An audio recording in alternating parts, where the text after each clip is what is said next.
Hello everyone, Assalamualaikum warahmatullahi wabarakatuh. Welcome back to my YouTube channel. But sebelum kita mulai videonya, jangan lupa untuk subscribe, like, comment, and share. Dan jika kalian merasa video ini bermanfaat, silahkan bagikan ke teman-teman kalian ya, supaya kita semua sama-sama belajar dan mendapatkan ilmu bersama. Oke, di video kali ini kita akan membahas soal ya teman-teman, karena sekarang kan sedang ujian semester 1 ya, yang mana biasanya saya membahas soal-soal bahasa Inggris untuk SMP, tapi kali ini kita membahas tentang soal-soal yang biasanya keluar, karena ini semua sesuai dengan kisi-kisi dan sesuai kurikulum terbaru 2013. Kita akan membahas soal PAI kelas 9 semester 1.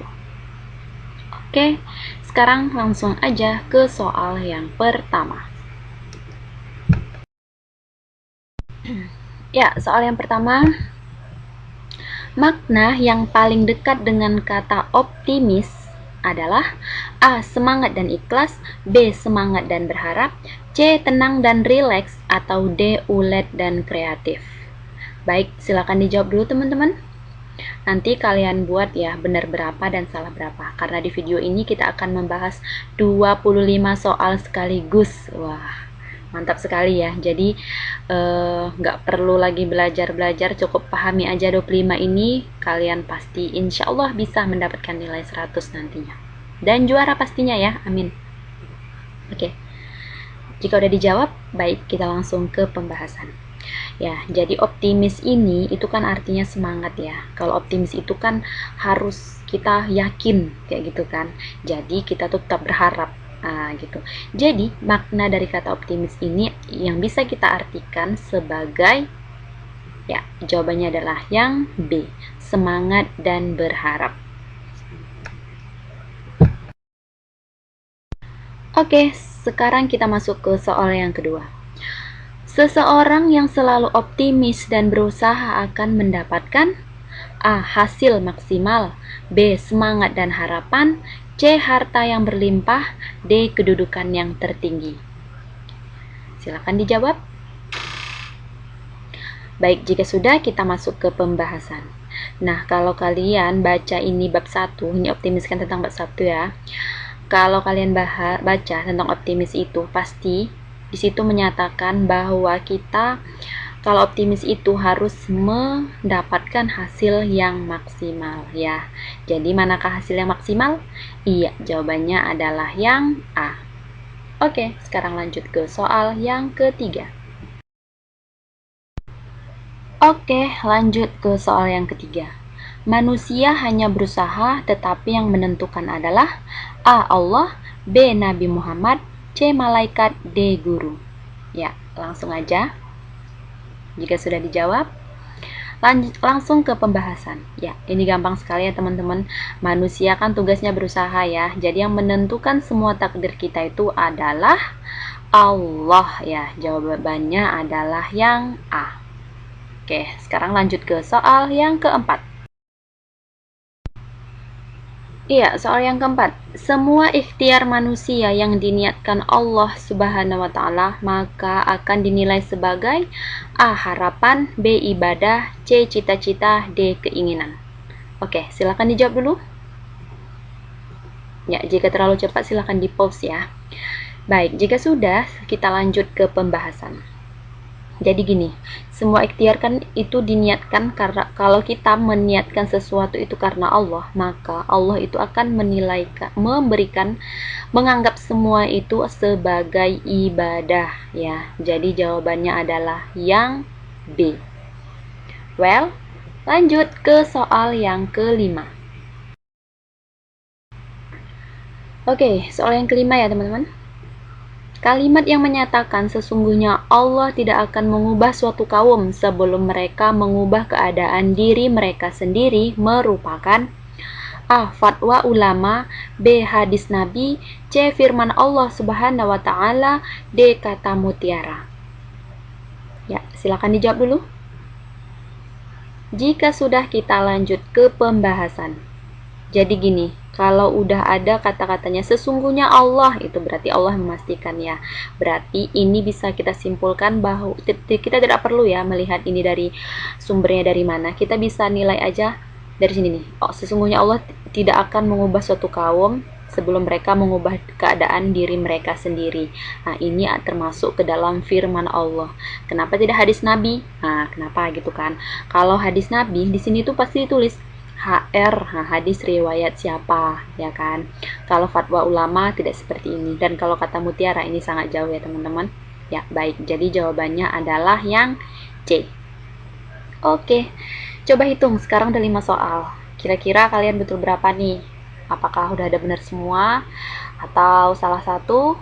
Atau sama sekali tidak ada yang benar? Jangan ya, semoga benar semua ya. Oke, sekarang kita lanjut ke soal yang ke-6.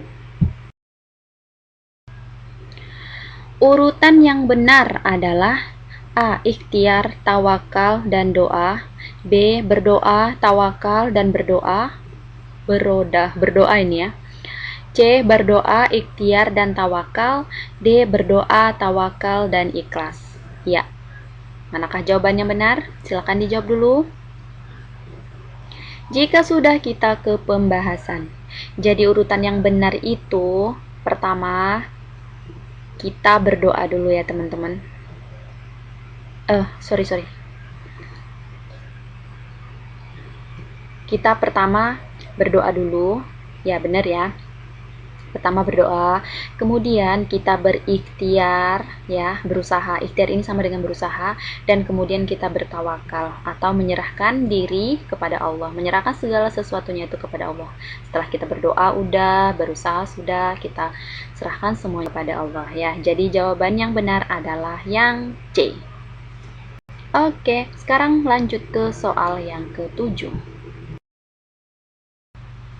Sesungguhnya Allah tidak akan mengubah suatu kaum sebelum mereka mengubah keadaan mereka sendiri. Ini tercantum di dalam A. Surat Ar-Rod ayat 8, B. Surat Ar-Rod ayat 9, C. Surat Ar-Rod ayat 10, atau D. Surat Ar-Rod ayat 11.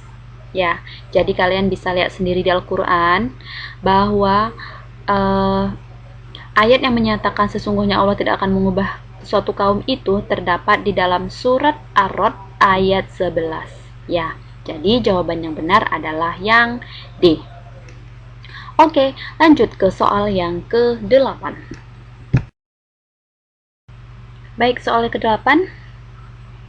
Seorang laki-laki yang bekerja untuk menghidupi anak istri karena Allah Subhanahu wa taala, maka bekerjanya termasuk A. dosa, B. ibadah, C. hibah, D. gibah. Silahkan dijawab dulu. Jika sudah kita ke pembahasan, jadi seorang laki-laki itu bekerja menghidupi anak istri itu karena Allah. Bukan hanya anak laki-laki aja ya teman-teman. Kalau segala sesuatunya, siapapun, kalau niatnya apapun yang dilakukan karena Allah itu akan terhitung ibadah ya. Kalau ibadah berarti dia akan dicatat pahalanya ya kan. Jadi jawabannya adalah yang B. Karena kalau niatnya karena Allah, maka dihitung ibadah. Oke, jawabannya yang B. Oke, sudah betul berapa? Masih betul semua, alhamdulillah. Oke, lanjut ke soal yang ke-9. Ungkapan yang mengatakan, jangan kau tunda sampai esok, apa yang bisa engkau lakukan hari ini, maka lakukan, gitu ya. Pernyataan tersebut lebih dekat dengan kata A. optimis, B. ikhtiar, C. tawakal, D. ikhlas. Silahkan dijawab dulu. Jika sudah kita ke pembahasan. Oh ya, jika teman-teman merasa terlalu cepat, silahkan di pause, lalu tulis jawabannya di kertas dulu. Baru kalau udah pasti jawabannya, lalu klik play lagi ya. Kemudian pastikan jawabannya benar atau salah. Coba checklist kalau benar, kalau salah silahkan silang. Lalu nanti di akhir video kalian tulis di kolom komentar benarnya berapa dan salahnya berapa. Oke? Baik, kita ke pembahasan.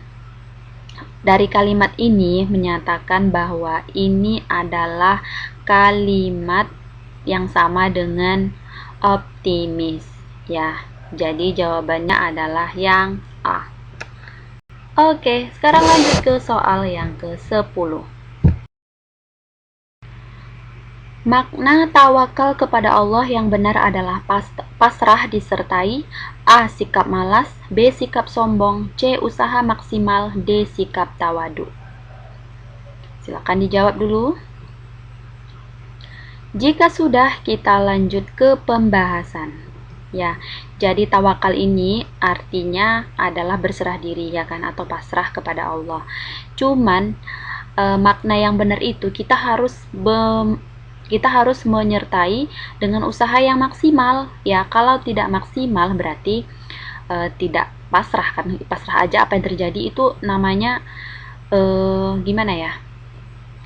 Tidak berserah diri itu namanya malas kayak gitu ya. Jadi kalau kalian tawakal, semuanya udah kalian lakukan, udah berusaha secara maksimal, lalu kalian serahkan semuanya kepada Allah. Nah, itulah makna tawakal yang sesungguhnya ya. Jadi jawaban benar adalah yang C. Mantap. Lanjut ke soal yang ke-11. Adanya perbedaan agama, ras, adat, dan latar belakang ekonomi merupakan hal yang lumrah terjadi. Sikap yang seharusnya kita miliki untuk menghadapi perbedaan tersebut adalah A. Toleran, B. Egois, C. Sombong, D. Rendah diri. Baik, silakan dijawab dulu. Jika sudah, kita ke pembahasan. Nah, kalau kita berada di lingkungan yang berbeda agama, beda ras dan adat, serta latar belakang ekonomi, disitulah kita harus menumbuhkan sikap toleransi kita ya, atau menghargai sesama makhluk Tuhan yang berbeda-beda ya. Jadi jawaban yang tepat adalah yang A.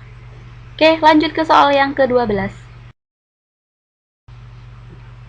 Alasan utama mengapa kita harus bersikap toleran adalah karena A. Kita hidup dalam masyarakat gemuk, B. Kita hidup di masyarakat yang berbudaya, C. Toleran itu perintah Allah, atau D. Tidak boleh menindas yang lemah. Baik, silakan dijawab dulu. Jika sudah, kita ke pembahasan. Ya, jadi alasan utama mengapa kita harus hidup bertoleran atau menghargai sesama, karena kita itu hidup di masyarakat yang berbudaya. Berbudaya ini maksudnya berbeda-beda, seperti itu ya. Kita mempunyai budaya. Si agama ini budayanya ini, atau suku ini budayanya ini. Jadi kita mempunyai beda budaya. Nah, maka dari itu kita harus menumbuhkan sikap toleran. Oke, jadi jawaban yang tepat adalah yang B. Baik, kita masuk ke soal yang ke-13.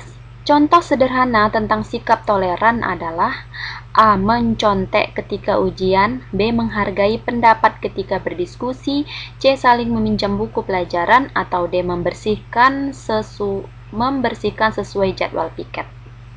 Silakan dijawab dulu. Jika sudah, kita ke pembahasan. Nah, toleran ini tadi kan sudah saya jelaskan di menit sebelumnya ya, bahwa kita harus menghargai perbedaan, ya kan? Di sini manakah yang menyatakan menghargai perbedaan? Ya, jawabannya adalah yang D. Lanjut ke soal yang ke-14. Baik, soal ke-14. Dalam surah Al-Hujarat ayat 13, salah satu potongan ayat tersebut berbunyi lita'arafu, yang artinya A. Agar kalian saling menghormati, B. Agar kalian saling menyayangi, C. Agar kalian saling menolong, atau D. Agar kalian saling mengenal. Oke, silahkan dijawab dulu. Jika sudah, kita ke pembahasan. Baik, Ananda semuanya bisa buka di Al-Quran, surat Al-Hujarat ayat ke-13, itu lita'arafu, ada yang paling bawah, itu artinya adalah agar kalian saling mengenal. Ya, jadi jawaban yang tepat adalah yang D. Oke, kita soal yang ke-15. Salah satu orang yang bersikap toleransi adalah jika berbeda pendapat dengan temannya akan bersikap A. Menantang pendapat tersebut, B. Menghargai pendapat orang tersebut, C. Merangkul pendapat tersebut, atau D. Mengacuhkan pendapat tersebut. Baik, silakan dijawab dulu. Jika sudah, kita ke pembahasan. Baik, jika sikap toleransi ini tadi kan sudah kita jelaskan dari awal-awal bahwa sikap toleransi itu artinya menghargai pendapat ya. Jadi tidak usah ragu lagi, jawaban yang tepat adalah yang B. Lanjut ke soal yang ke-16. Salah satu contoh toleransi dan menghargai dalam lingkungan pertemanan adalah A. Hanya berteman dengan orang kaya, B. Hanya berteman dengan orang pintar, C. Berteman dengan semua anak tanpa membedakan status, atau D. Berteman dengan orang yang memiliki suku yang sama. Silakan dijawab dulu. Jika sudah, kita ke pembahasan. Ya, sikap toleransi ini adalah menghargai dan tidak membeda-bedakan ya. Jadi jawaban yang paling tepat adalah yang C. Berteman dengan semua anak tanpa membedakan status. Oke, sekarang lanjut ke soal yang ke-17. Dalam sebuah kisah, Nabi Isa alaihi salam melarang untuk mencela, bahkan terhadap bangkai anjing sekalipun. Pelajaran yang dapat kita ambil adalah A. Nabi Isa adalah nabi yang hebat. B. Kita harus menghargai sesama makhluk Allah Subhanahu wa taala. C. Kita harus bersabar atas ketentuan Allah Subhanahu wa taala, atau D. Kita harus bersabar terhadap anjing. Baik, silakan dijawab dulu. Jika sudah, kita ke pembahasan. Ya, dari soal ini bisa kita simpulkan atau bisa kita ambil pelajaran bahwa kita harus menghargai sesama makhluk Allah Subhanahu wa taala ya, sekalipun itu anjing, karena anjing itu adalah makhluk Tuhan Yang Maha Esa atau makhluk Allah Subhanahu wa taala. Baik, jawaban yang paling tepat adalah yang B. Lanjut ke soal ke-18. Soal ke-18, tujuan Allah menciptakan manusia terdiri atas berbagai suku bangsa adalah A. Untuk saling mencari kesalahan, B. Untuk saling mencari kekurangan, C. Untuk saling mencari kelebihan, atau D. Untuk saling mengenal sesama. Silakan dijawab dulu. Jika sudah, kita ke pembahasan. Jadi tujuan Allah menciptakan kita ini berbeda-beda atau berbagai suku bangsa, tujuannya agar kita saling mengenal sesama ya. Jadi jawaban yang paling tepat adalah yang D. Lanjut ke soal ke-19. Salah satu hikmah toleransi adalah A. Memperkaya wawasan kebangsaan, B. Memperkaya ragam budaya, C. Menumbuhkan sikap percaya diri, D. Menumbuhkan rasa persatuan. Silakan dijawab dulu. Jika sudah, kita ke pembahasan. Ya, jadi salah satu hikmah toleransi itu adalah untuk menumbuhkan rasa persatuan ya. Jadi jawaban yang paling tepat adalah D. Oke, lanjut ke soal ke-20. Orang yang egois selalu A. Toleran, B. Sabar, C. Menang sendiri, D. Tabah. Oke, silakan dijawab dulu. Jika sudah, kita ke pembahasan. Ya, jadi sama-sama kita ketahui bahwa orang yang egois itu selalu merasa menang sendiri. Oke, jadi jawaban yang paling tepat adalah yang C. Oke, lanjut ke soal ke-21. Meyakini dengan sepenuh hati bahwa dunia yang kita tempati beserta isinya akan hancur dan berganti dengan kehidupan yang kekal abadi sebagai tempat pembalasan atas semua amal perbuatan di dunia adalah A. Hari akhir, B. Kodo dan Kodar, C. Kitab atau D. Nabi dan Rasul. Baik, silahkan dijawab dulu. Jika sudah, kita ke pembahasan. Jadi kita meyakini dengan sepenuh hati bahwa dunia yang kita tempati beserta isinya akan hancur dan berganti dengan kehidupan akal kekal abadi. Itu kekal di mana? Ya, jawaban yang paling tepat adalah di hari akhir. Jadi jawabannya adalah yang A. Iman kepada hari akhir termasuk rukun iman ke A. 2, B. 3, C. 4, D. 5. Silakan dijawab dulu.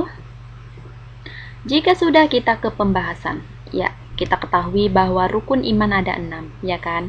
Yang pertama, iman kepada Allah, 2, iman kepada malaikat, 3, iman kepada Rasul, 4, iman kepada kitab, 5, iman kepada hari kiamat atau hari akhir, dan 6, iman kepada qada dan qadar yang datangnya dari Allah.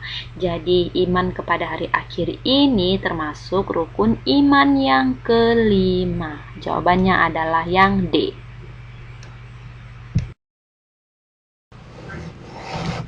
Tidak ada yang mengetahui kapan terjadinya hari akhir kecuali A. Allah Subhanahu wa Ta'ala, B. Tukang sihir, C. Nabi, D. Malaikat. Silakan dijawab dulu. Jika sudah, kita ke pembahasan. Jadi, yang mengetahui terjadinya hari akhir ini hanya Allah, ya. Ya, jawaban yang paling tepat adalah yang A. Baik, kita masuk ke soal yang ke-24. Salah satu contoh kiamat sugro adalah A. Banjir besar, B. Matahari terbit dari barat, C. Munculnya binatang yang berbicara munculnya binatang yang bisa berbicara, D. Perempuan lebih banyak daripada laki-laki. Silakan dijawab dulu.